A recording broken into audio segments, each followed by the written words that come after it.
In this example, we're going to acquire and decode some data from a SPI bus. SPI stands for Serial Peripheral Interface Bus. In fact, it was invented by Motorola and is a synchronous serial data link. And in its standard form is a 4-wire system, although 2- and 3-wire systems are in use. The present system is connected to 3 wires. So channel A is connected to the clock line, channel B is connected to the data line, and channel C is connected to the chip select line. The user can connect any probe to the data or clock or chip select line, and then it can be set up correctly in the tools menu. So in the serial decode, we can choose from the input channel, which is the data. So in my case, I've connected the data to channel B.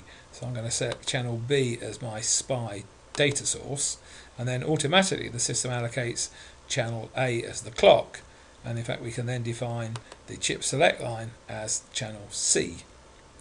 The thresholds have to be set correctly, and in fact that they will be fine for this particular system. In the settings menu, we can set up any special settings for the SPI bus, the clock line, the rising or falling edge of the clock, chip select line active, high or low, the number of data bytes, and the least and most significant byte order. These obviously depend on the particular system being decoded.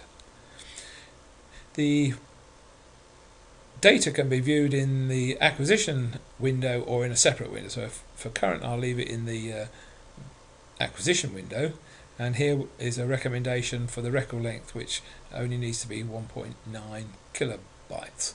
So I'm going to decrease my record length to keep the system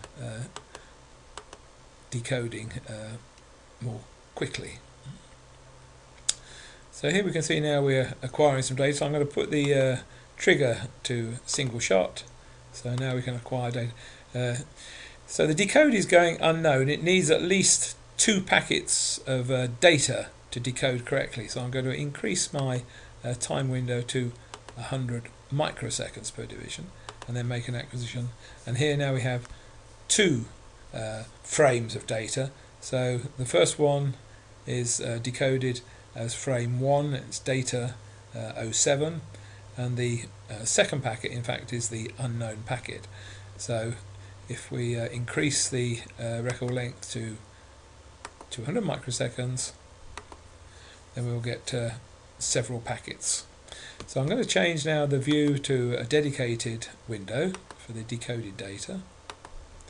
So unselect the acquisition window and select a separate window.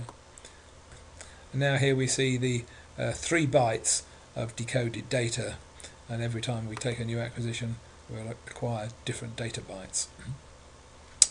The toolbar is exactly the same as for the other decoding systems, and has been described in the introduction to the serial decode section.